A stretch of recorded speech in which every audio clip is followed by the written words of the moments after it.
Hello learners, iPlus Trading Solutions in the UGC Net Management June 2025 Question Discussion Series ലോട്ട് ഏവർക്കും സ്വാഗതം.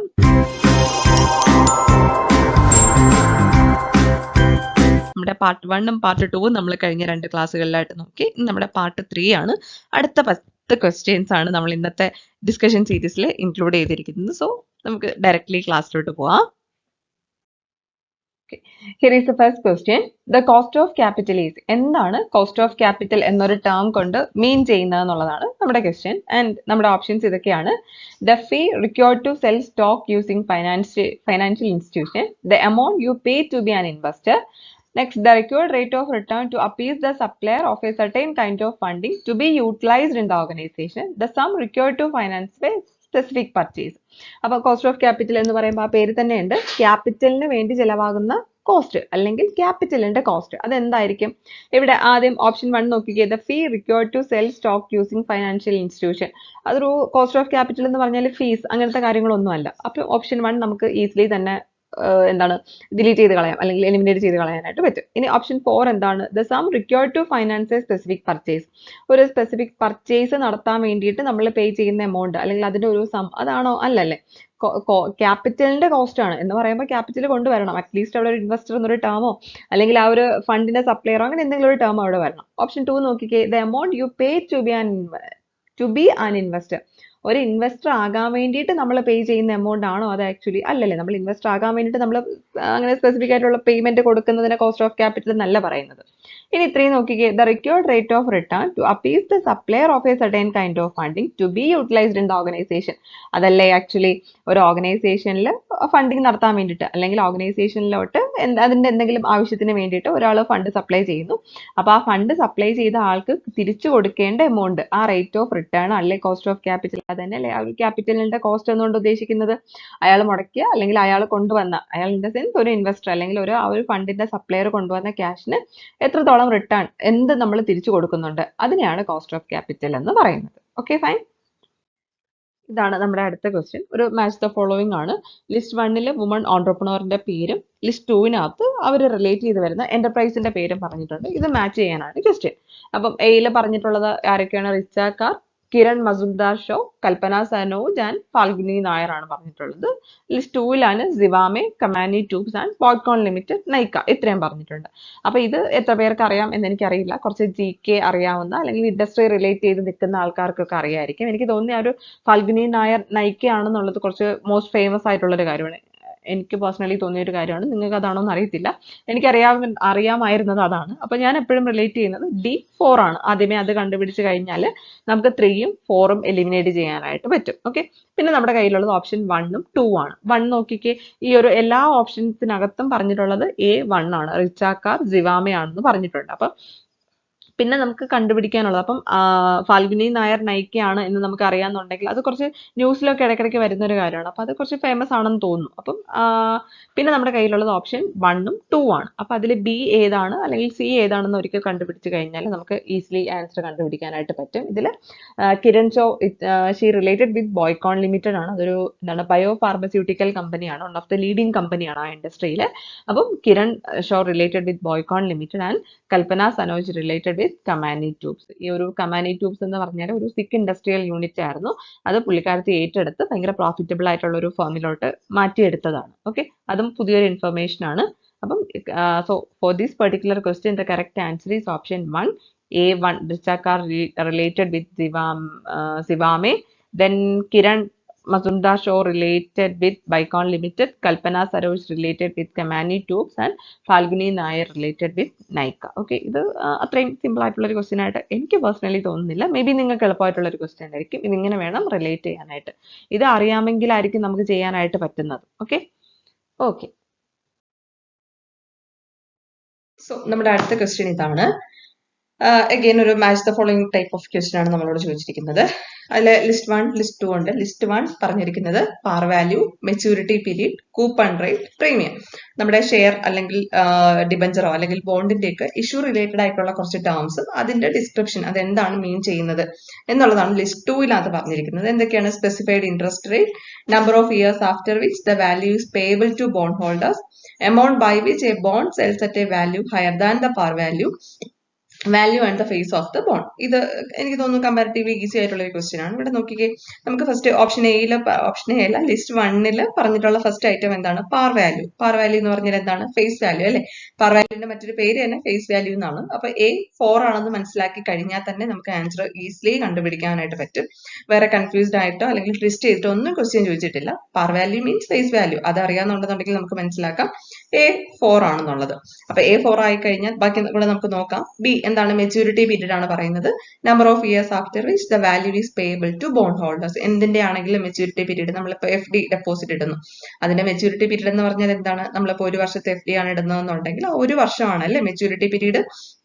അപ്പൊ അതാണ് maturity period. അത് കണ്ടുപിടിച്ച് കഴിഞ്ഞാലും അതാണ് നിങ്ങൾക്ക് മനസ്സിലാവുന്നത്, അതാണ് കൂടുതൽ എളുപ്പം എന്നുണ്ടെങ്കിൽ അത് ഐഡന്റിഫൈ ചെയ്താലും നമുക്ക് ആൻസറിലോട്ട് എത്താം. B2 പറഞ്ഞിട്ടുള്ള വേറെ ഓപ്ഷൻസ് ഒന്നും അതില്ല. നെക്സ്റ്റ് എന്താണ്? Coupon rate, specified interest rate. ഈ ബോണ്ടിനും ഡിബഞ്ചറിനും ഒക്കെ കൊടുക്കുന്ന സ്പെസിഫൈ ചെയ്തിരിക്കുന്ന ഇൻട്രസ്റ്റ് റേറ്റിനെയാണ് കൂപ്പൺ റേറ്റ് എന്ന് പറയുന്നത്. C1 ആണ്. ദെൻ D പറയുന്നത് പ്രീമിയം ആണ്.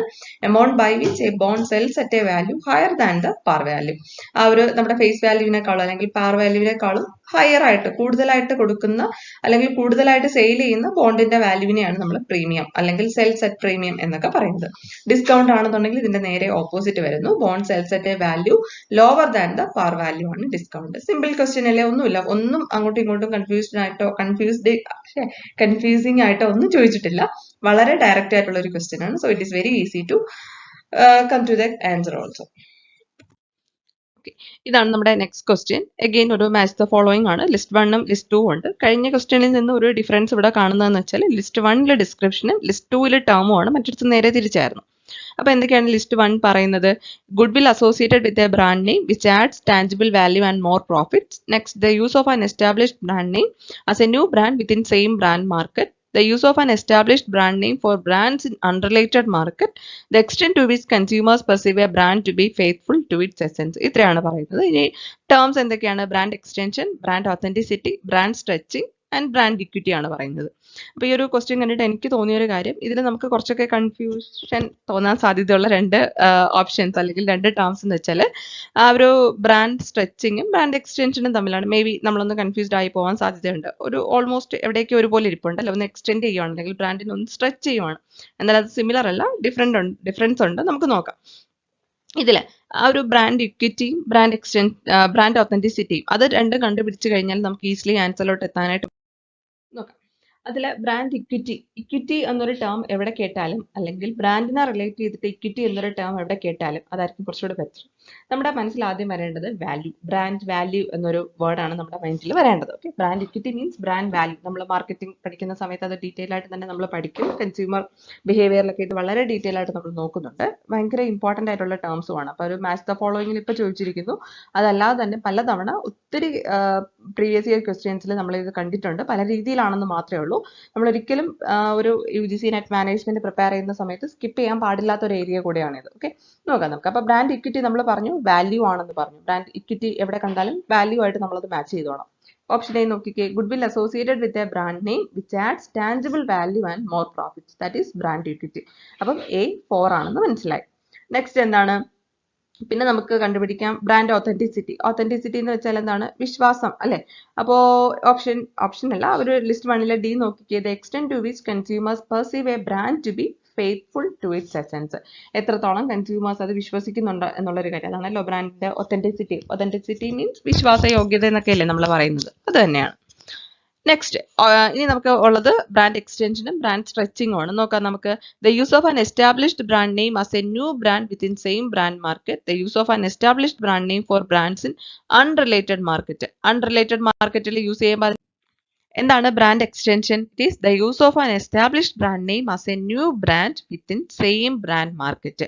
ഒരേ ബ്രാൻഡ് മാർക്കറ്റിനകത്ത് ഒരു പുതിയ ബ്രാൻഡായിട്ട് നമ്മളൊരു ബ്രാൻഡ് നെയിം യൂസ് ചെയ്യുവാണെന്നുണ്ടെങ്കിൽ ഇറ്റ് ഈസ് ബ്രാൻഡ് എക്സ്റ്റൻഷൻ. ഉള്ള ബ്രാൻഡിനെ തന്നെ എക്സ്റ്റെൻഡ് ചെയ്യുവാണ്. ഓക്കെ, ഇനി എന്താണ് brand stretching? It is the use of an established brand name for brands in unrelated market. Unrelated മാർക്കറ്റിൽ പുതിയൊരു പ്രോഡക്റ്റ് റിലേറ്റഡ് ആയിട്ടുള്ള ഒരു മാർക്കറ്റിനകത്ത് നമ്മളൊരു എസ്റ്റാബ്ലിഷ്ഡ് ബ്രാൻഡ് നെയിം യൂസ് ചെയ്യുവാണെന്നുണ്ടെങ്കിൽ ഇറ്റ് ഈസ് ബ്രാൻഡ് സ്ട്രെച്ചിങ്. ഉള്ള ബ്രാൻഡിനെ ജസ്റ്റ് ഒന്ന് സ്ട്രെച്ച് ചെയ്യുവാണെന്നുള്ള ആണ്. ഓക്കെ, അതാണ് ബ്രാൻഡ് സ്ട്രെച്ചിങ്ങും ബ്രാൻഡ് എക്സ്റ്റൻഷനും. ഇത് മാറിപ്പോകരുത്. ഇത് നമ്മുടെ ഒരു കൺസ്യൂമർ ബിഹേവിയറിനകത്ത് നമ്മൾ പഠിക്കുന്ന ഒരു ടോപ്പിക്കാണിത്. ഇത് റിലേറ്റ് ചെയ്തിട്ട് ഒത്തിരി സൈക്കിൾസിനകത്ത് പല രീതിയിൽ ക്വസ്റ്റ്യൻ ചോദിച്ചിട്ടുണ്ട്. അതിൻ്റെ എന്താണ് സാധനം എന്നുള്ളത് സെയിം തന്നെയാണ്. പല രീതിയിലായിട്ട് മേ ബി ഒരു MCQ ആയിട്ടോ അതല്ലെങ്കിൽ ഒരു സ്റ്റേറ്റ്മെന്റ് 1, 2 ആയിട്ടോ എങ്ങനെ വേണമെങ്കിലും ക്വസ്റ്റ്യൻ ചോദിക്കാൻ സാധ്യതയുള്ള ഒരു ഏരിയയാണ്. So please never skip this particular area. ഇപ്പം തന്നെ പഠിച്ചു പോവുക എന്താണ് ബ്രാൻഡ് എക്സ്റ്റൻഷനും സ്ട്രെച്ചിങ്ങും. അതാണല്ലോ നമുക്കൊരു കൺഫ്യൂഷൻ ആകാൻ സാധ്യതയുള്ളത്. ആ ഒരു എന്താണ് ഫെയ്ത്ത് റിലേറ്റഡ് ആയിട്ടുള്ളൊരു വേർഡ് അവിടെ ഉണ്ടായിരുന്നല്ലോ, faithful. Yes, faithful to its essence. ആ ഒരു ഫെയ്ത്ത്ഫുൾ എന്നൊരു വേർഡ് അല്ലെങ്കിൽ ട്രസ്റ്റ് അതൊക്കെ കേൾക്കുമ്പോൾ നമ്മുടെ മൈൻഡിലോട്ട് എന്തായാലും ഒത്തൻറ്റിസിറ്റി എന്നുള്ളൊരു കാര്യം വന്നോളും. ബ്രാൻഡ് ഇക്വിറ്റി വാല്യൂ ആണെന്ന് നമ്മൾ പറഞ്ഞു. അപ്പോൾ ബ്രാൻഡ് എക്സ്റ്റൻഷൻ എന്ന് വെച്ചാൽ new brand within same brand market ആണ്. സ്ട്രെച്ചിങ് ആവുകയാണെന്നുണ്ടെങ്കിൽ അൺറിലേറ്റഡ് മാർക്കറ്റ് ആണ്. അത്രയും ഓർത്ത് വെച്ചാൽ മതി. അപ്പം ഇതാണ് അതിൻ്റെ ഒരു ആൻസർ വരുന്നത്. A4, B1, C3 and D2. Okay. അപ്പോൾ ഇത് ഈ ഒരു ക്വസ്റ്റ്യനും അതുപോലെ തന്നെ നമ്മൾ നേരത്തെ പറഞ്ഞൊരു മെത്തേഡ് യൂസ് ചെയ്തിട്ട് നമ്മൾ സോൾവ് ചെയ്യുകയാണെന്നുണ്ടെങ്കിൽ A4 ആണ് എന്താണ് ബ്രാൻഡ് ഇക്വിറ്റി എന്നുള്ളത് നമുക്ക് മനസ്സിലാക്കി കഴിഞ്ഞാൽ നമുക്ക് ഓപ്ഷൻ 1ഉം 2ഉം എലിമിനേറ്റ് ചെയ്യാനായിട്ട് പറ്റും. അല്ലെങ്കിൽ എന്താണ് ഒത്തൻറ്റിസിറ്റി എന്നുള്ളത് കണ്ടുപിടിക്കുകയാണെന്നുണ്ടെങ്കിലും നമുക്ക് ഓപ്ഷൻ 4 അല്ല ഓപ്ഷൻ 3 ആണെന്നുള്ളത് സിംപ്ലി ഐഡന്റിഫൈ ചെയ്യാനായിട്ട് പറ്റും. ഇനി നമ്മൾ ആ ഒരു വേർഡാണ് അല്ലെങ്കിൽ ആ ഒരു പെർട്ടിക്കുലർ കാര്യമാണ് ആദ്യമേ കണ്ടുപിടിക്കുന്നതെന്നുണ്ടെങ്കിൽ വേറെ കൺഫ്യൂഷൻ്റെ ആവശ്യം വരുന്നില്ല. ഒബിയസ്ലി ഓപ്ഷൻ 3 തന്നെ ആയിരിക്കും. ബാക്കി ഓപ്ഷൻസ് എല്ലാം നമുക്ക് സിംപ്ലി എലിമിനേറ്റ് ചെയ്ത് കളയാനായിട്ട് പറ്റും. ഈ രീതിയിൽ നമുക്ക് എളുപ്പത്തിൽ ആൻസറിലോട്ട് എത്താനായിട്ട് പറ്റും. Okay. Here is the next question. Arrange the following steps in the correct sequence in the budgetary control system. Budgetary control systemത്തിന്റെ സ്റ്റെപ്സ് ആണ് പറഞ്ഞിരിക്കുന്നത്. ഇതിനെ കറക്റ്റ് സീക്വൻസിൽ അറേഞ്ച് ചെയ്യാനാണ് നമ്മുടെ ക്വസ്റ്റ്യൻ. ഇത് എത്രത്തോളം സിമ്പിൾ ആണെന്നുള്ളത് നമ്മൾ ഇതൊരു ക്വസ്റ്റ്യൻ സോൾവ് ചെയ്ത് കഴിയുമ്പോൾ നിങ്ങൾക്ക് മനസ്സിലാകും. ഓപ്ഷൻസ് നോക്കിക്കേ. Preparation of budgets for different departments, comparison of actual performance with budgeted figures, establishment of objectives and budget key factors, analysis of variances and taking corrective actions. ഇത്രയാണ് നമ്മുടെ ഓപ്ഷൻസ്. നമുക്ക് എന്താണ് budgetary control system എന്നോ എന്താണ് budget എന്ന് പോലും നമുക്ക് അറിയില്ലെങ്കിൽ പോലും ഈ ക്വസ്റ്റ്യൻ നമുക്ക് വളരെ സിമ്പിൾ ആയിട്ട് സോൾവ് ചെയ്യാനായിട്ട് പറ്റും. നോക്കിക്കോ, നമ്മൾ നേരത്തെ ക്വസ്റ്റ്യൻ സോൾവ് ചെയ്ത സമയത്ത് നമ്മൾ പറഞ്ഞിട്ടുണ്ട് ഈ ഓൾമോസ്റ്റ് എല്ലാ തവണയും ഈ ഒരു ഒബ്ജക്റ്റീവ്സ് ഐഡന്റിഫൈ ചെയ്യുക അല്ലെങ്കിൽ സെറ്റ് ചെയ്യുക അല്ലെങ്കിൽ എന്താണ് ഇൻഫർമേഷൻ റിലേറ്റഡ് ആയിട്ടുള്ള കാര്യങ്ങൾ അറിയുക, അങ്ങനത്തെ കാര്യങ്ങളല്ലേ, ഐഡിയ ജനറേറ്റ് ചെയ്യുക, ഇതൊക്കെ ആയിരിക്കും എപ്പോഴും ഒരു സീക്വൻസിന്റെ ഫസ്റ്റ് സ്റ്റെപ്പായിട്ട് വരുന്നത്. അങ്ങനെയാണെങ്കിൽ ഇവിടെ ഫസ്റ്റ് സ്റ്റെപ്പ് എന്തായിരിക്കും? Establishment of objectives and budget key factors. Objectives establish ചെയ്യുക, ബഡ്ജറ്റിന്റെ കീ ഫാക്ടേഴ്സ് എന്തൊക്കെയാണെന്ന് മനസ്സിലാക്കുക, എസ്റ്റാബ്ലിഷ് ചെയ്യുക. അപ്പോൾ ഫസ്റ്റ് വരുന്നത് C ആണ് എന്ന് മനസ്സിലാക്കി കഴിഞ്ഞാൽ നമുക്ക് ഓപ്ഷൻ 4 എലിമിനേറ്റ് ചെയ്യാനായിട്ട് പറ്റും. ഇനി ഇവിടെ എല്ലാത്തിലും കോമൺ ആയിട്ട് ഓപ്ഷൻ അല്ല E ആണ് ലാസ്റ്റ് വരുന്നത്. കറക്റ്റീവ് ആക്ഷൻസ് എന്നുള്ളൊരു കാര്യമാണ് ലാസ്റ്റ് വരുന്നത് അല്ലേ. നമ്മുടെ കൺട്രോളിങ്ങിന്റെ കാര്യത്തിലാണെന്നുണ്ടെങ്കിലും ലാസ്റ്റ് സ്റ്റെപ്പ് അങ്ങനെ തന്നെയല്ലേ, കറക്റ്റീവ് ആക്ഷൻസ് ആണ്. അപ്പോൾ സിയിൽ സ്റ്റാർട്ട് ചെയ്യുന്നു, ഇയിൽ എൻഡ് ചെയ്യുന്നു. അത് നമുക്ക് മനസ്സിലായി കഴിഞ്ഞു. ഇനി C കഴിഞ്ഞിട്ട് ഏത് വരും എന്നുള്ളത് നോക്കാം. ഇവിടെ Bയും Aയും തമ്മിലാണ് കൺഫ്യൂഷൻ വരുന്നത്. B എന്താണ്? Comparison of actual performance with budgeted figures. A ആണെങ്കിലോ preparation of budgets for different departments. പല ഡിപ്പാർട്ട്മെന്റ്സിന് ആവശ്യമായിട്ടുള്ള ബഡ്ജറ്റ്സ് പ്രിപ്പയർ ചെയ്തിട്ട് അത് അനലൈസ് ചെയ്താൽ മാത്രമല്ലേ നമുക്ക് പെർഫോമൻസ് കമ്പയർ ചെയ്യാനായിട്ട് പറ്റുള്ളൂ. അപ്പം A കഴിഞ്ഞിട്ടാണ് B വരുന്നത്. അപ്പോൾ ഒബ്വിയസ്ലി നമ്മുടെ ആൻസർ ഓപ്ഷൻ 2 ആയിരിക്കും. സിയിലല്ല ഓപ്ഷൻ 1ലും 3യിലും പറയുന്നത് ഓപ്ഷൻ B ആണ് രണ്ടാമത് വരുന്നതെന്നാണ്. അപ്പോൾ അതെന്തായാലും വരത്തില്ല. So 2 is the correct answer. നോക്കാം നമുക്ക് ആ ഒരു ഓർഡർ എങ്ങനെയാണ് വരുന്നതെന്ന്. ആദ്യം establishment of objectives and budget key factors, next preparation of budget for different departments. അപ്പോൾ ഡിഫറെന്റ് ഡിപ്പാർട്ട്മെന്റ്സിന്റെ ബഡ്ജറ്റ് പ്രിപ്പയർ ചെയ്ത് കഴിഞ്ഞിട്ട് എന്ത് ചെയ്യുന്നു, പെർഫോമൻസ് വരുന്നു. അത് കഴിഞ്ഞിട്ടായിരിക്കും comparison of actual performance with budgeted figures. ആ കമ്പാരിസൺ ചെയ്ത് കഴിയുമ്പോഴത്തേക്കും നമുക്ക് വാരിയൻസസ് എന്തെങ്കിലും ഉണ്ടോ എന്ന് ഐഡന്റിഫൈ ചെയ്യാനായിട്ട് പറ്റും. ദാറ്റ് മീൻസ് ആക്ച്വൽ പെർഫോമൻസും ബഡ്ജറ്റഡ് ഫിഗേഴ്സും സെയിം ആണോ, അല്ലെങ്കിൽ താഴോട്ട് പോയോ മുകളിലോട്ട് പോയോ, എഫിഷ്യന്റ് ആണോ അല്ലേ എന്നൊക്കെ ഉള്ളത് മനസ്സിലാക്കാനായിട്ട് പറ്റും. അപ്പോൾ അവിടെ വാരിയൻസസ് ഇഫ് എനി എന്തെങ്കിലും ഉണ്ടോ എന്ന് നമുക്ക് ഐഡന്റിഫൈ ചെയ്യാനായിട്ട് പറ്റും. ഉണ്ടെങ്കിൽ നമ്മൾ അതിനെ അനലൈസ് ചെയ്യുന്നു. അത് കഴിഞ്ഞിട്ട് അനാലിസിസിന്റെ ബേസിസിലാണ് ടേക്കിംഗ് കറക്റ്റീവ് ആക്ഷൻസ് എന്നൊരു സ്റ്റെപ്പ് വരുന്നത്. So here the correct options would be option 2. എന്തുകൊണ്ട് എങ്ങനെ വന്നു എന്ന് മനസ്സിലായില്ലേ? നമുക്ക് എന്താണ് ഇതൊന്നും ഈ ഒരു കൺസെപ്റ്റ് എന്താണെന്ന് അറിയില്ലെങ്കിൽ പോലും ആൻസർ കണ്ടുപിടിക്കാൻ എളുപ്പമല്ലേ. കൺട്രോളിങ്ങിന്റെ സ്റ്റെപ്സ് ഒക്കെ തന്നെയാണ് ഇവിടെ വരുന്നത്. അത് ബഡ്ജറ്ററി കൺട്രോൾ അല്ലെങ്കിൽ ബഡ്ജറ്റ് റിലേറ്റഡ് ആയിട്ടുള്ള ടേംസിലോട്ട് നമ്മൾ എടുക്കുമ്പോഴേക്കും it becomes budgetary control system. സ്റ്റെപ്സിന്റെ സീക്വൻസ് സെയിം തന്നെയാണ്. എത്ര ഈസി ആണല്ലേ ആൻസർ കണ്ടുപിടിക്കാനായിട്ട്. Moving to the next question. Which of the following assumptions are central to the pecking order theory of capital structure? Capital structure ന്റെ pecking order theory relate ചെയ്ത് വരുന്ന assumptions എന്തൊക്കെയാണ് എന്നുള്ളതാണ് question. എന്താണ് ക്യാപിറ്റൽ സ്ട്രക്ചർ എന്ന് നമുക്കറിയാം. ഒരു ഫേമിനെ അല്ലെങ്കിൽ ഒരു കമ്പനിയുടെ ഫിക്സഡ് അസറ്റ്സിന്റെ മിക്സ് എങ്ങനെയൊക്കെയാണ് യൂസ് ചെയ്യുന്നത് എന്നുള്ളതാണ് ക്യാപിറ്റൽ സ്ട്രക്ചറിനകത്ത് പറയുന്നത്. ദാറ്റ് മീൻസ് ഡെറ്റും ഇക്വിറ്റിയും ഒക്കെ എങ്ങനെയാണ് ഒരു ഫേമിന്റെ ക്യാപിറ്റൽ സ്ട്രക്ചറിനകത്ത് കോൺട്രിബ്യൂട്ട് ചെയ്യപ്പെടുന്നത്, എത്രത്തോളം യൂസ് ചെയ്യുന്നു, അതിനെ സിംപ്ലി ഏറ്റവും ലളിതമായിട്ട് പറഞ്ഞാൽ അതാണ് ഒരു ഫേമിന്റെ ക്യാപിറ്റൽ സ്ട്രക്ചർ. ആ ക്യാപിറ്റൽ സ്ട്രക്ചർ റിലേറ്റ് ചെയ്തിട്ട് നമുക്ക് 3 ടൈപ്പ് ഓഫ് തിയറീസ് ഉണ്ടെന്ന് പറയാം. ബേസിക്കലി 2 ടൈപ്സ് ആണ്, റിലവൻസ് തിയറിയും non relevance theory.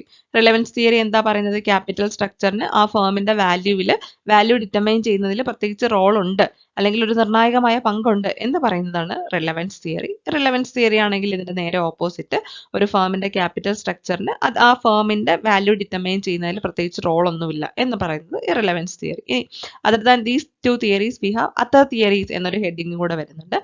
Other theories എന്നുള്ളൊരു ഹെഡിനകത്താണ് ഈ ഒരു പെക്കിംഗ് ഓർഡർ തിയറി വരുന്നത്. മനസ്സിലായോ? പെക്കിംഗ് ഓർഡർ തിയറിയും പിന്നെ ട്രേഡ് ഓഫ് തിയറി ആണ് ആ ഒരു അതർ തിയറീസിനകത്ത് വരുന്നത്. അപ്പോൾ relevance theory net income approach, net operating income approach, പിന്നെ എന്താണ് ട്രഡീഷണൽ അപ്രോച്ച്, മോദിഗ്ലാനി മില്ലർ അപ്രോച്ച്, അതാണ് ആ ഒരു റിലവൻസ് തിയറിക്കകത്ത് വരുന്നത്. അത്രയും ഈ ഒരു തിയറീസ് എല്ലാം ഭയങ്കര ഇമ്പോർട്ടൻ്റ് ആയിട്ടുള്ള ഒരു ഏരിയ ആണ്. സ്കിപ്പ് ചെയ്യരുത് കേട്ടോ. സിമ്പിൾ ആണ്, നമ്മളൊരു സ്റ്റോറി പോലെ പഠിച്ചു വെക്കാൻ പറ്റുന്നതേ നമുക്കുള്ളൂ. ആദ്യം കാണുമ്പോഴും കേൾക്കുമ്പോഴും ഒക്കെ നമുക്ക് കുറച്ച് ബുദ്ധിമുട്ടായിട്ട് ഫീൽ ചെയ്യുമായിരിക്കും, പക്ഷെ ഭയങ്കര സിമ്പിൾ ആയിട്ടുള്ള ഒരു ഏരിയ ആണ്. ഈ ഒരു ക്യാപിറ്റൽ സ്ട്രക്ചർ തിയറി മാത്രമല്ല, നമ്മൾ മാനേജ്മെന്റ് തിയറീസും ഇന്റർനാഷണൽ ബിസിനസ്സിനകത്ത് തിയറി ഒക്കെ നമ്മൾ പഠിക്കുന്നുണ്ട്. അതൊക്കെ ഇതുപോലെ തന്നെ നമുക്ക് കുറേ തിയറീസ് ഒന്നിച്ച് കേൾക്കുമ്പോൾ അതല്ലേ ഇത് മറ്റേ എന്താണ് സയാമീസ് ഇരട്ടകളെ പോലെയൊക്കെ നമുക്ക് ഫീൽ ചെയ്യും. പക്ഷെ അങ്ങനെയല്ല, എല്ലാം തമ്മിൽ ഭയങ്കര ഡിഫറൻസ് ഉണ്ട്. ആ ഡിഫറൻസ് എന്താണ് വരുന്നത്? കോർ ആയിട്ടുള്ളൊരു കാര്യം നമുക്ക് ഒരു കഥ പോലെ ഒരു ഓർഡറിൽ ഓർത്ത് വെക്കാൻ പറ്റുവാണെന്നുണ്ടെങ്കിൽ സിംപ്ലി നമുക്ക് ഈ കാര്യം നമ്മുടെ മൈൻഡിലിരിക്കും.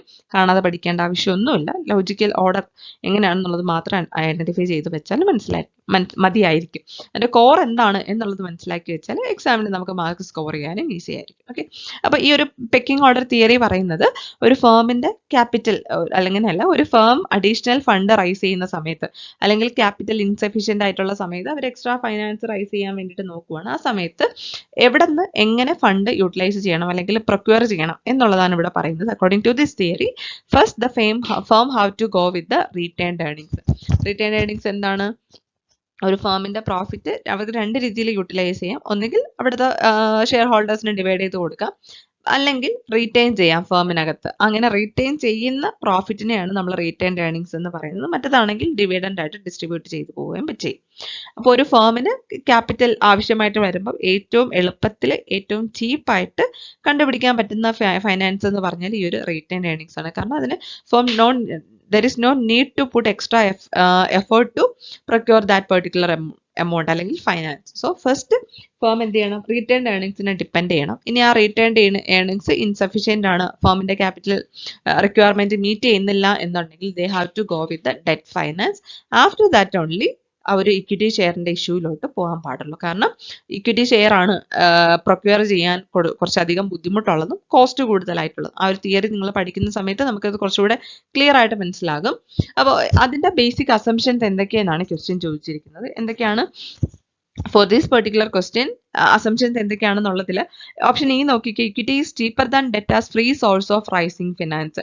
നമ്മൾ പറഞ്ഞ പിക്കിംഗ് ഓർഡർ തിയറിന്റെ ഓപ്പോസിറ്റ് അല്ലേ അവിടെ പറയുന്നത്? ഇക്വിറ്റി ഡെറ്റിനേക്കാളും ചീപ്പർ അല്ല. ചീപ്പർ അല്ലാത്തത് കൊണ്ട് അല്ലെങ്കിൽ കോസ്റ്റ്ലി ആയതുകൊണ്ടാണ് ഡെറ്റും ആവശ്യത്തിന് ഡെറ്റും പ്രൊക്യൂർ ചെയ്ത് കഴിഞ്ഞിട്ട് അതും നമുക്ക് സഫീഷ്യൻ്റ് അല്ലെങ്കിൽ മാത്രം ഇക്വിറ്റിയിൽ പോകണം എന്ന് പറയുന്നത്. സോ ഓപ്ഷൻ ഇ എന്തായാലും വരത്തില്ല, എലിമിനേറ്റ് ചെയ്യാനായിട്ട് പറ്റും. അപ്പോൾ ഈ വരുന്ന 1ഉം 3ഉം നമുക്ക് ആദ്യമേ എലിമിനേറ്റ് ചെയ്ത് കളയാം. പിന്നെ നമ്മുടെ കയ്യിലുള്ളത് 2ഉം 4ഉം ആണ്. അതിൽ എയും സിയും കോമൺ ആണ്, ബിയും ഡിയും ആണുള്ളത്. അതിലേതാണ് കൂടുതൽ ഇവിടെ കറക്റ്റ് ആയിട്ട് വരുന്നതെന്ന് മനസ്സിലാക്കിയാൽ നമുക്ക് ഈസിലി ആൻസർ കണ്ടുപിടിക്കാം. ബി പറയുന്നത് asymmetric information exit between managers and the ഇൻവെസ്റ്റേഴ്സും. ഡി പറയുന്നത് firm always aim for well defined debt equity target. അത് പെക്കിംഗ് ഓർഡർ തിയറിയുടെ ഒരു മേജർ അസംഷൻ അല്ല. പെക്കിംഗ് ഓർഡർ തിയറി എന്താ പറയുന്നതെന്ന് മനസ്സിലായില്ലേ? അതിൽ ആ ഒരു ഡെറ്റ് ഇക്വിറ്റി ടാർഗറ്റ് ഒന്നും ഇവിടെ എയിം ചെയ്യുന്നില്ല. സോ ഡി വരത്തില്ല, ബി ആണ് നമ്മുടെ ഓപ്ഷനകത്ത് വരുന്നത്. So for this particular question the correct answer would be option 2, A, B and C. Managers have more information about their firm's value than investors. ഇൻവെസ്റ്റേഴ്സിനേക്കാളും കൂടുതൽ ആ ഒരു മാനേജേഴ്സിനായിരിക്കും ആ ഫേമിന്റെ വാല്യൂവിനെ പറ്റിയിട്ട് കൂടുതൽ ഇൻഫർമേഷൻ ഉള്ളത്. അസിമെട്രിക് ഇൻഫർമേഷൻ ഇൻവെസ്റ്റേഴ്സിനും മാനേജേഴ്സിനും അവൈലബിൾ ആയിട്ടുള്ള ഇൻഫർമേഷൻ ഡിഫറെൻ്റ് ആണ്. ഇനി ഇക്വിറ്റി കൂടുതലായിട്ട് ഇഷ്യൂ ചെയ്യുന്നത് ഇൻഡിക്കേറ്റ് ചെയ്യുന്നത് ഷെയർ പ്രൈസ് ഓവർ വാല്യൂഡ് ആണ് എന്നുള്ളതാണ്. So option 2 is the correct answer. Okay, here is the next question. Which of the following are implications of EHRM? ഏറ്റവും simple ആയിട്ടുള്ള ഒരു ക്വസ്റ്റ്യൻ ആണെന്ന് തന്നെ നമുക്ക് ഇതിനെ പറയാം. ഒന്നും പ്രത്യേകിച്ച് ആലോചിക്കാനില്ല, കണ്ണും പൂട്ടി ആൻസർ കണ്ടുപിടിക്കാനായിട്ട് പറ്റും. ഈ HRMന്റെ ഇംപ്ലിക്കേഷൻസ് എന്തൊക്കെയാണ് എന്നുള്ളതാണ് ക്വസ്റ്റ്യൻ. ആൻസേഴ്സ് നോക്കിക്കേ അല്ലെങ്കിൽ ഓപ്ഷൻസ് നോക്കിക്കേ. PERT, CPM, recruitment, selection, training. എന്തെങ്കിലും ആലോചിക്കാനുണ്ടോ? HRMന്റെ ഇംപ്ലിക്കേഷൻസ് എന്തൊക്കെയാണോ അത് മാത്രം നമ്മൾ ഈ ഓപ്ഷനിൽ നിന്ന് കണ്ടുപിടിച്ചാൽ മതി. That is recruitment, selection and training. PERTും CPM ഒക്കെ എന്താണ്? ഓപ്പറേഷൻസ് റിലേറ്റ് ചെയ്തിട്ട് വരുന്ന ടേംസ് ആണ്. ട്രാൻസ്പോർട്ടേഷൻ പ്രോബ്ലം റിലേറ്റ് ചെയ്തിട്ട് വരുന്ന ടേംസ് ആണ്. എയും ബിയും എന്തായാലും വരത്തില്ല. അപ്പോൾ C, D and E is the correct answer. Recruitment, selection, training. HRM relate ചെയ്തിട്ട് ആകെ 3 ടേംസ് എവിടെ വരുന്നുള്ളൂ, ആ 3ഉമാണ് ആൻസർ. എത്ര പെട്ടെന്ന് ആൻസർ കണ്ടുപിടിച്ചത്. Next one, arrange the following steps of buyer decision making. ഈ ഒരു ക്വസ്റ്റ്യൻ ഒത്തിരി തവണ ക്വസ്റ്റ്യൻ പേപ്പറിൽ കണ്ടിട്ടുണ്ട്. എന്തുകൊണ്ടാണ് ഇന്ത്യ റിപ്പീറ്റഡ് ആയിട്ട് ചോദിക്കുന്നതെന്ന് അറിയത്തില്ല.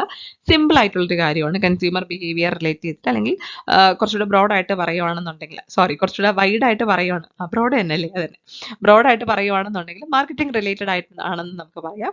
കൺസ്യൂമറിന്റെ ഒരു ഡിസിഷൻ മേക്കിംഗ് പ്രോസസ്സിന്റെ സ്റ്റെപ്സ് എങ്ങനെയാണ് അതിനെ പ്രോപ്പറായിട്ട് അറേഞ്ച് ചെയ്യാനായിട്ട് പറഞ്ഞിരിക്കുന്നത്. എന്തൊക്കെയാണ് നമ്മൾ ഓപ്ഷനിൽ പറഞ്ഞിരിക്കുന്നത്? Information search, evaluation of alternatives, need recognition, purchase decision, post purchase behaviour. അവർ കൺസ്യൂമർ ബിഹേവിയർ പഠിച്ചിട്ടുള്ള ആൾക്കാർക്ക്, പഠിച്ചിട്ടുള്ള ഇൻ ദ സെൻസ് നമ്മൾ MBAക്ക് പഠിച്ചിട്ടുണ്ട്, അല്ലാതെ നമ്മളിപ്പം റിവൈസ് ചെയ്തിട്ടില്ല, നമുക്ക് ഇതിനെ പറ്റിയിട്ട് ഒരു ധാരണ ഇപ്പം ഇല്ല. അങ്ങനെയാണെങ്കിൽ പോലും ഈസിലി നമുക്ക് ആൻസർ കണ്ടുപിടിക്കാനായിട്ട് പറ്റും. ആദ്യം എന്താ ചെയ്യേണ്ട? ഒരു കൺസ്യൂമർ ഒരു പെർട്ടിക്കുലർ പ്രോഡക്റ്റ് അല്ലെങ്കിൽ സർവീസ് പർച്ചേസ് ചെയ്യാൻ വേണ്ടിയിട്ട് പോവാണ്, മേടിക്കാൻ വേണ്ടിയിട്ട് പോവാണ്. ആദ്യം എന്തായിരിക്കും ചെയ്യുന്നത്? നീഡ് റെക്കഗ്നൈസ് ചെയ്യണ്ടേ? നമുക്ക് എന്താണ് ആവശ്യം അത് മനസ്സിലാക്കിയാൽ മാത്രമല്ലേ നമുക്ക് മറ്റുള്ള കാര്യങ്ങളിലോട്ട് പോകാൻ പറ്റുള്ളൂ. ആദ്യം എന്ത് ചെയ്യുന്നു? അപ്പം നീഡ് റെക്കഗ്നൈസ് ചെയ്യണം. So the first step need recognition ആണ്. അത് മനസ്സിലാക്കി കഴിഞ്ഞാണെന്നുണ്ടെങ്കിൽ നമ്മൾ നേരെ ആൻസറിലോട്ട് എത്തിക്കഴിഞ്ഞു. ഓപ്ഷൻ 2 ആണ് കറക്റ്റ് ആൻസർ. പിന്നെ ഒന്നും തിങ്ക് ചെയ്യാനില്ല അല്ലേ. സിയിൽ സ്റ്റാർട്ട് ചെയ്യുന്നു, അപ്പം 2 ആണെന്ന് കണ്ടുപിടിച്ചു. നോക്കാം നമുക്ക് ബാക്കി സ്റ്റെപ്പ് എങ്ങനെയാണ് വരുന്നതെന്ന്. ആദ്യം കൺസ്യൂമറിന്റെ നീഡ് റെക്കഗ്നൈസ് ചെയ്തു. നീഡ് റെക്കഗ്നൈസ് ചെയ്തിട്ട് എന്ത് ചെയ്യുന്നു? ആ പെർട്ടിക്കുലർ നീഡ് എങ്ങനെ സാറ്റിസ്ഫൈ ചെയ്യാം എന്നുള്ള ഒരു ഇൻഫർമേഷൻ സെർച്ച് ചെയ്യാൻ സ്റ്റാർട്ട് ചെയ്തു. മേ ബി അത് ഫ്രണ്ട്സിനോട് ചോദിക്കുമായിരിക്കും, അല്ലെങ്കിൽ ഫാമിലി മെമ്പേഴ്സിനോട് ചോദിക്കുമായിരിക്കാം, അല്ലെങ്കിൽ സോഷ്യൽ മീഡിയയിൽ സെർച്ച് ചെയ്യുന്നു, പത്രങ്ങൾ നോക്കുന്നു, കടകളിൽ പോയി നോക്കുന്നു, എങ്ങനെ വേണമെങ്കിലും ചെയ്യാം. അതാണ് ഇൻഫർമേഷൻ സെർച്ച്. എങ്ങനെ എൻ്റെ നീഡ് സാറ്റിസ്ഫൈ ചെയ്യാം എന്ന് ഞാൻ സെർച്ച് ചെയ്യുവാണ്. ഇൻഫർമേഷൻ സെർച്ച് ചെയ്യുന്നു. ഇൻഫർമേഷൻ സെർച്ച് ചെയ്ത് കഴിയുമ്പോഴത്തേക്കും അതിൻ്റെ ഫൈനൽ റിസൾട്ട് എന്തായിരിക്കും? എനിക്ക് കുറേ ഓപ്ഷൻസ് കിട്ടും, അല്ലെങ്കിൽ കുറേ ഓൾട്ടർനേറ്റീവ്സ് കിട്ടും. ഞാൻ പറയുവാണ്, എനിക്ക് വെള്ളം കുടിക്കാനായിട്ട് ഒരു ബോട്ടിൽ വേണം, അതാണ് എൻ്റെ നീഡ്. അപ്പം നീഡ് എന്ന് വെച്ചാൽ കുറേ നീഡ് അതാണ്. അപ്പം ഞാൻ ഇൻഫർമേഷൻ സെർച്ച് ചെയ്യുവാണ്, എങ്ങനെ എനിക്കത് സാറ്റിസ്ഫൈ ചെയ്യും. അപ്പം എനിക്ക് കുറേ ഓപ്ഷൻസ് കിട്ടും. സ്റ്റീൽ ബോട്ടിൽ മേടിക്കാം, പ്ലാസ്റ്റിക് ബോട്ടിൽ മേടിക്കാം, അല്ലെന്നുണ്ടെങ്കിൽ മറ്റുള്ള ഓപ്ഷൻസിലോട്ട് നമുക്ക് പോവാം, അല്ലെങ്കിൽ തൽക്കാലം ഒരു ജഗ് മേടിക്കാം, അങ്ങനെ കുറേ ഓപ്ഷനിലോട്ട് പോവാം. അപ്പം ഇൻഫർമേഷൻ സെർച്ച് ചെയ്ത് കഴിയുമ്പോഴത്തേക്കാണ് എനിക്ക് ആ ഒരു ഓൾട്ടർനേറ്റീവ്സ് എല്ലാം കിട്ടുന്നത്. ഓൾട്ടർനേറ്റീവ് കിട്ടിക്കഴിഞ്ഞാൽ ഞാൻ എന്ത് ചെയ്യുന്നു? അതിനെ ഇവാലുവേറ്റ് ചെയ്യും. ഓരോ ഓൾട്ടർനേറ്റീവിനെയും അതിൻ്റെ അഡ്വാൻറ്റേജും ഡിസഡ്വാൻറ്റേജിൻ്റെ ബേസിൽ, അല്ലെങ്കിൽ പ്രൈസിൻ്റെ ബേസിൽ, ക്വാളിറ്റിൻ്റെ ബേസിലൊക്കെ ഞാൻ എന്ത് ചെയ്യുന്നു? ഇവാലുവേറ്റ് ചെയ്യുന്നു, കമ്പയർ ചെയ്യുന്നു. അതിൽ നിന്ന് ഞാൻ ഫൈനൽ ഒരു ഡിസിഷനിൽ എത്തുന്നു, ദാറ്റ് ഈസ് പർച്ചേസ് ഡിസിഷൻ. ഈ പറഞ്ഞ ഓപ്ഷൻസിൽ ഏതാണ് ഞാൻ പർച്ചേസ് ചെയ്യാൻ പോകുന്നത്? മേ ബി പർച്ചേസ് ആകാം, അല്ലെങ്കിൽ നോൺ പർച്ചേസ് ആകാം. എപ്പോഴും നമ്മൾ പർച്ചേസ് ചെയ്യണം എന്നും ഇല്ല. അപ്പോൾ ഞാൻ ഫൈനൽ എത്തി ഒരു സ്റ്റീൽ ബോട്ടിൽ മേടിക്കുക എന്നുള്ള ഡിസിഷനിൽ എത്തിക്കഴിഞ്ഞു. അതാണ് എൻ്റെ പർച്ചേസ് ഡിസിഷൻ. അതിൽ നിന്ന് പർച്ചേസ് ചെയ്ത് കഴിഞ്ഞിട്ട് വരുന്നതാണ് പോസ്റ്റ് പർച്ചേസ് ബിഹേവിയർ. ഞാൻ അതിൽ സാറ്റിസ്ഫൈഡ് ആണോ അല്ലെങ്കിൽ ഡിസാറ്റിസ്ഫൈഡ് ആണോ, ഞാൻ ആ പെർട്ടിക്കുലർ പ്രോഡക്റ്റ് മറ്റുള്ളവർക്ക് റെഫർ ചെയ്ത് കൊടുക്കുമോ, അവർക്ക് ഫീഡ്ബാക്ക് കൊടുക്കുന്നു. ഇതാണ് പോസ്റ്റ് പർച്ചേസ് ബിഹേവിയർ. ഓക്കെ, മനസ്സിലായോ? അപ്പോൾ ഈ ക്വസ്റ്റ്യൻ്റെ കറക്റ്റ് ആ ഒരു ഓർഡർ ഇങ്ങനെയാണ് വരുന്നത്: need recognition, information search, evaluation of alternative, purchase decision and post purchase behaviour. വളരെ സിമ്പിൾ അല്ലേ? ഒന്നും നമുക്ക് ആലോചിക്കാനില്ല അല്ലേ? ഭയങ്കര സിമ്പിൾ ആയിട്ടുള്ളൊരു കാര്യമാണ്. ഇതാണ് ബയർ ഡിസിഷൻ മേക്കിംഗ് പ്രോസസ് ആയിട്ട് വരുന്നത്. അപ്പം ഇങ്ങനെ ഇവാലുവേറ്റ് ചെയ്ത് കഴിഞ്ഞാൽ നമുക്ക് ആൻസറിലോട്ട് എത്താനായിട്ട് പറ്റും. ഇത് നമ്മുടെ നമ്മുടെ ലോജിക്ക് അവിടെ അപ്ലൈ ചെയ്താൽ പോരെ. നമ്മൾ ഈവൻ ആ ഒരു കൺസെപ്റ്റ് ഒന്നും പഠിച്ചിട്ടില്ലെങ്കിൽ പോലും നമുക്ക് ആൻസർ കണ്ടുപിടിക്കാനായിട്ട് പറ്റും. Okay, next question. Which of the following types of entrepreneurs are based on personality traits? Personality ട്രെയ്റ്റ്സിന്റെ ബേസിൽ ഏതൊക്കെ ടൈപ്പ് ഓൺട്രപ്രണേഴ്സ് ഉണ്ട് എന്നുള്ളതാണ് ക്വസ്റ്റ്യൻ. നമ്മൾ നേരത്തെ പറഞ്ഞ ക്വസ്റ്റ്യൻ്റെ അത്രയും സിമ്പിൾ ആണ് ഇതെന്ന് ഞാൻ പറയുന്നില്ല, എന്നാൽ it is not that much tough. അപ്പോൾ ഇതൊരു മിഡിൽ ആണെന്ന് പറയാം. അത്രയും ടഫും അല്ല, എന്നാൽ അത്രയും ഈസിയും അല്ല. ഇതിൽ ആ ഒരു കീ വേർഡ് ഒന്ന് ജസ്റ്റ് അനലൈസ് ചെയ്ത് കഴിഞ്ഞാൽ നമുക്ക് ആൻസർ കണ്ടുപിടിക്കാനും പറ്റും. ബേസ്ഡ് ഓൺ പേഴ്സണാലിറ്റി ട്രേറ്റ്സിന്റെ ബേസിൽ ഈ പറഞ്ഞിട്ടുള്ള franchises, the real manager, the achiever, industrial entrepreneur, owner cum manager, ഇതെല്ലാം ഡിഫറെന്റ് ടൈപ്സ് ഓഫ് ഓൺട്രപ്രണേഴ്സ് ആണ്. നമുക്ക് ഓൺട്രപ്രണേഴ്സിനെ പലതായിട്ട് ക്ലാസിഫൈ ചെയ്യാം. അപ്പോൾ ഇവിടെ പറഞ്ഞിരിക്കുന്ന ഓപ്ഷൻസ് എല്ലാം ബേസ്ഡ് ഓൺ ഓണർഷിപ്പ് അല്ലെങ്കിൽ ബേസ്ഡ് ഓൺ പേഴ്സണാലിറ്റി ട്രേറ്റ് അതിന്റെ ബേസിസിലാണ് ക്ലാസിഫൈ ചെയ്തിരിക്കുന്നത്. നോക്കിക്കേ, ഫ്രാഞ്ചൈസ് എന്താണെന്ന് നമുക്കറിയാം, ഇൻഡസ്ട്രിയൽ ഓൺട്രപ്രണർ ആരാണെന്നും അറിയാം, ഓണർ കം മാനേജർ ആരാണെന്ന് അതിലോട്ട് കൂടുതൽ എക്സ്പ്ലെയിൻ ചെയ്യുന്നില്ല, ഞാൻ വളരെ സിമ്പിൾ ആയിട്ടുള്ളൊരു കാര്യമാണ്. ഇതൊക്കെ എന്തിൻ്റെയാണ്? ഓണർഷിപ്പിന്റെ ബേസിസിൽ പറയുന്നതല്ലേ. ഓണർ കം മാനേജർ, ഇൻഡസ്ട്രിയൽ ഓൺട്രപ്രണറും ഫ്രാഞ്ചൈസിയും ഒക്കെ പേഴ്സണാലിറ്റി ട്രേറ്റ്, അല്ലെങ്കിൽ ഇതൊന്നും അറിയില്ലെങ്കിൽ നിങ്ങൾ ആ വേർഡ്സ് നോക്കിക്കേ, റിയൽ മാനേജർ, അച്ചീവർ, അത് രണ്ടും അല്ലേ ഒരു പേഴ്സണാലിറ്റി ട്രേറ്റ്, പേഴ്സണാലിറ്റിന്റെ ബേസിൽ പറയുന്നത്. സോ ഇവിടെ കറക്റ്റ് ഓപ്ഷൻ 2 ആണ്, ബി ആൻഡ് സി. ഇനി ഇങ്ങനെ അല്ലെങ്കിൽ നമുക്ക് ഈ ഇങ്ങനത്തെ വരുന്ന ഒരു ടൈപ്പ് ഓഫ് ക്വസ്റ്റ്യൻ സോൾവ് ചെയ്യാനുള്ള മറ്റൊരു രീതി എന്ന് വെച്ചാൽ നമുക്കൊന്ന് ഗ്രൂപ്പ് ചെയ്ത് നോക്കാം. ഇതിൽ ഏതെങ്കിലും ഒരെണ്ണം നമുക്ക് മനസ്സിലാക്കി കഴിഞ്ഞാൽ, ഇതിൽ എനിക്ക് തോന്നുന്നു ആ ഒരു അച്ചീവർ എന്നുള്ളൊരു കാര്യം പേഴ്സണാലിറ്റി ട്രേറ്റിന്റെ ബേസിൽ തന്നെ വരുന്നതല്ലേ. ഒരു അച്ചീവ് ചെയ്യാനുള്ള ഒരു ആഗ്രഹം അല്ലെങ്കിൽ ഒരു ത്വര എന്ന് പറയുന്നത് ഒരു പേഴ്സണാലിറ്റി ട്രേറ്റ് ആണ് അല്ലേ. അപ്പൊ അച്ചീവർ എന്ന് പറയുന്ന ഒരു കാര്യം ഇതിൽ വരും എന്നുള്ളത് മനസ്സിലാക്കി കഴിഞ്ഞാൽ ആൻസർ കണ്ടുപിടിക്കാൻ പറ്റത്തില്ല, കാരണം സി ഒരു കോമൺ ഓപ്ഷൻ ആണ്, എല്ലാത്തിനും വരുന്നുണ്ട്. ഇത് നമുക്ക് ചെയ്യാൻ പറ്റുന്നത് ആ സിന്റെ ഓൾമോസ്റ്റ് സ്വഭാവ സവിശേഷതയുള്ള ഏത് ആൻസർ നമുക്ക് ഇതിൽ നിന്ന് കണ്ടുപിടിക്കാൻ നോക്കാം. അപ്പോൾ എഗെയിൻ ഒന്നും കൂടെ നമ്മൾ വായിച്ചു നോക്കുകയാണെന്നുണ്ടെങ്കിൽ നമുക്ക് മനസ്സിലാക്കാൻ പറ്റും, ദ റിയൽ മാനേജർ എന്ന് പറഞ്ഞാലും ഒരു പേഴ്സണാലിറ്റി ട്രൈറ്റ് അല്ലേ. ഒരു ലീഡർ മാനേജർ എന്നൊക്കെ പറയുമ്പോൾ ഒരു പേഴ്സണാലിറ്റി ട്രൈറ്റ് റിലേറ്റ് ചെയ്ത് അത് വെറും മാനേജറും അല്ല, റിയൽ മാനേജർ എന്നും കൂടെ അവിടെ പറയുന്നുണ്ട്. അപ്പൊ ബിയും വരാം എന്ന് നമുക്ക് മനസ്സിലാക്കാം. അപ്പൊ ബിയും വരും എന്ന് മനസ്സിലാക്കുമ്പോൾ പിന്നെയും നമ്മുടെ ഓപ്ഷൻസ് 1ഉം 2ഉം 3യിലോട്ട് പോകും. ഇനി നമുക്ക് എയും ബിയും ഒക്കെ വരുമോ എന്നുള്ളതാണ് അടുത്ത നമ്മുടെ ക്വസ്റ്റ്യൻ. അല്ല, എയും ബിയും അല്ല, എയും ഡിയും ഒക്കെ വരുമോ? എയും ഡിയും ആണ് അഗെയിൻ അവിടെ കിടക്കുന്നത്. എ പറയുന്നത് ഫ്രാഞ്ചൈസി ഒരു പേഴ്സണാലിറ്റി ട്രൈറ്റ് റിലേറ്റ് ചെയ്ത് വരുന്നതല്ല. ഇൻഡസ്ട്രിയൽ ഓൺട്രപ്രണർ ആണെങ്കിലും പേഴ്സണാലിറ്റി റിലേറ്റ് ചെയ്ത് വരുന്നതല്ല. അങ്ങനെ നമുക്ക് ക്ലാസിഫൈ ചെയ്ത് മനസ്സിലാക്കാനും പറ്റും. ഇല്ലെങ്കിൽ എലിമിനേഷൻ ടെക്നിക്ക് നമുക്ക് ഇവിടെ യൂസ് ചെയ്യാം. പേഴ്സണാലിറ്റി റിലേറ്റ് ചെയ്ത് വരാത്ത ടേംസ്, ഫ്രാഞ്ചൈസി പേഴ്സണാലിറ്റി ഒരു ബന്ധമില്ല, ഓണർ കം മാനേജർ പേഴ്സണാലിറ്റി ഒരു ബന്ധമില്ല, ഇൻഡസ്ട്രിയൽ ഓൺട്രപ്രണർ, ഇൻഡസ്ട്രി, ബിസിനസ്, അതിനൊക്കെ പേഴ്സണാലിറ്റി ആയിട്ട് ബന്ധമില്ല. സോ അത് മൂന്നും എലിമിനേറ്റ് ചെയ്ത് കഴിഞ്ഞാൽ പിന്നെ നമ്മുടെ കയ്യിലുള്ളത് റിയൽ മാനേജറും അച്ചീവറും തന്നെയല്ലേ. അങ്ങനെയും നമുക്ക് കറക്റ്റ് ഓപ്ഷനിലോട്ട് എത്താനായിട്ട് പറ്റും. ഇതൊക്കെ ഡിഫറെന്റ് മെത്തേഡ്സ് ആണ് ആൻസർ കണ്ടുപിടിക്കാനായിട്ട്. ഇവിടെ നോക്കിക്കേ, based on ownership we have owner cum manager, industrial entrepreneur and franchisee. Based on personality trait focus on behavioural characteristics of an entrepreneur. Entrepreneur എന്ന് വെച്ചാൽ ഒരു പേഴ്സൺ തന്നെയല്ലേ, അയാളുടെ ആ ഒരു പേഴ്സണാലിറ്റി ക്യാരക്ടറിനെ ബേസ് ചെയ്തിട്ട് മോട്ടിവേഷൻ, മൈൻഡ് സെറ്റ് അതിന്റെയൊക്കെ ബേസിസിൽ പറയുന്നതാണ്. റിയൽ മാനേജർ ആരാണ്? prefers to manage people, values authority, control and order. ആൾക്കാരെ അല്ലെങ്കിൽ ഇൻഡിവിജ്വൽസിനെ മാനേജ് ചെയ്യാൻ വേണ്ടിയിട്ട് പ്രിഫർ ചെയ്യുന്നു. അതോറിറ്റി, കൺട്രോൾ, ഓർഡർ അങ്ങനെയുള്ള കാര്യങ്ങൾക്ക് കൂടുതൽ ഇമ്പോർട്ടൻസ് കൊടുക്കുന്നു. മാനേജറും ലീഡറും തമ്മിലുള്ള ഡിഫറൻസ് പഠിക്കുമ്പോൾ നമുക്ക് അതറിയാവുന്ന കാര്യമാണ് അല്ലേ. മാനേജർ ആണെന്നുണ്ടെങ്കിൽ കുറെ കൂടി അതോറിറ്റിക്കൊക്കെ ഇമ്പോർട്ടൻസ് കൊടുക്കുന്നുണ്ട്. സോ അതാണ് ഒരു റിയൽ മാനേജർ. ഇനി അച്ചീവർ ആണെങ്കിലോ, motivated by goals, success and self development, highly achievement oriented. Goal, success, self development പോലുള്ള കാര്യങ്ങൾക്ക് കൂടുതൽ ഇമ്പോർട്ടൻസ് കൊടുക്കുന്നു. അതിന് വേണ്ടിയിട്ട് കൂടുതൽ എന്ത് ചെയ്യുന്നു, വർക്ക് ചെയ്യുന്നു. ആ ഗോൾസ് അച്ചീവ് ചെയ്യാൻ വേണ്ടിയിട്ട് അല്ലെങ്കിൽ സക്സസ്ഫുൾ ആകാൻ വേണ്ടിയിട്ട് കൂടുതൽ വർക്ക് ചെയ്യുന്ന ആളാണ് അച്ചീവർ. ഓക്കെ, സോ ഇതാണ് നമ്മുടെ ഇന്നത്തെ last question. So thank you so much. അപ്പൊ നമ്മുടെ ക്വസ്റ്റ്യൻ ഡിസ്കഷൻ സീരീസിലെ പാർട്ട് 3 നമ്മൾ കംപ്ലീറ്റ് ചെയ്ത് കഴിഞ്ഞു. ഇനി പാർട്ട് 4 ആയിട്ട് നെക്സ്റ്റ് ക്ലാസ്സിൽ കാണാം. Thank you so much. Bye bye.